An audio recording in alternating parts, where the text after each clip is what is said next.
बहुत समय पहले की बात है। माधवपुर नामक गांव में एक गरीब किसान अपनी बूढ़ी अम्मा के साथ रहा करता था। उसके पास एक छोटी सी जमीन थी जो कि बंजर हो चुकी थी।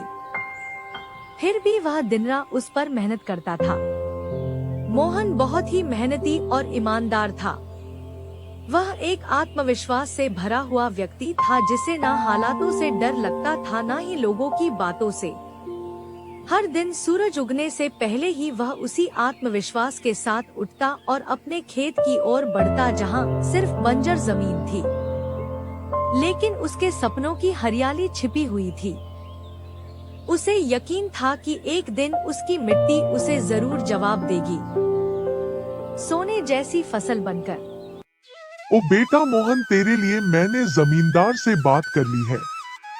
वो तुझे अपने पास काम पर रख लेंगे। तू भी जाकर उनसे एक बार बात कर ले बेटा।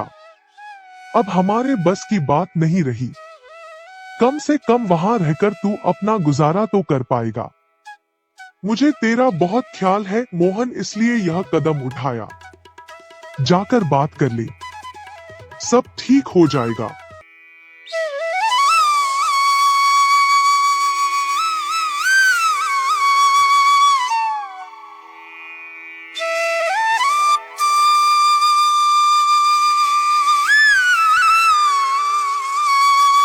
अम्मा, तुमने क्यों बात की वहाँ? मैं नहीं जाऊंगा। हमारा खुद का खेत है तो मैं दूसरों के पास क्यों काम करने जाऊं? मैं गरीब सही मगर खुददार हूँ। मैं अपनी मिट्टी में पला हूँ, उसी में पसीना बहाऊंगा। चाहे जितनी भी मुश्किल हो अम्मा, मैं अपनी ही जमीन पर मेहनत करूंगा। किसी और की नौकरी नहीं करूंगा। अरे मोहन, उस बंजर जमीन में क्या उगाएगा तू? वो जमीन अब बिल्कुल बेकार हो गई है बेटा। ना उसमें नमी बची है ना जान। तू अपनी जिंदगी यूं ही जाया कर देगा।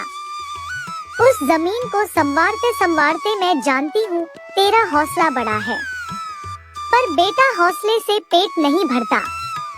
तू मेरी बात मान ले। वो जमींदार कम से कम तुझे रोज की रोटी तो देगा। अपनी जिद छोड़ दे बेटा। तू थक जाएगा पर वो जमीन कुछ नहीं देगी तुझे। अरे अम्मा, तुम बेकार में ही इतनी परेशान हो रही हो। देखना, एक दिन मैं उसी जमीन से सोना निकालूंगा। यह जमीन ही हमारी सबसे बड़ी ताकत बनेगी। मोहन खेत में काम कर ही रहा था कि तभी वहाँ पर एक आदमी आकर बोला, अरे मोहन भैया, आपको भी मानना पड़ेगा।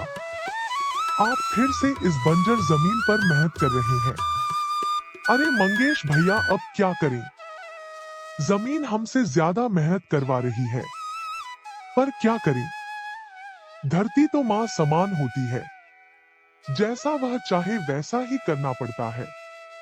कभी सख्त हो जाती है, कभी चुपचाप सब सह लेती है, कभी बीज को छुपा लेती है तो कभी उसे जीवन दे देती है।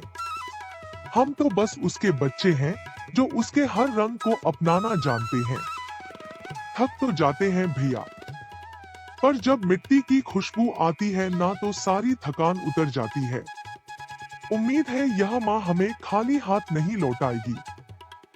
बस थोड़ा और सब्र, थोड़ा और विश्वास। आप जैसा मूर्ख तो मैंने आज तक नहीं देखा भैया। क्या सोचते हो आप?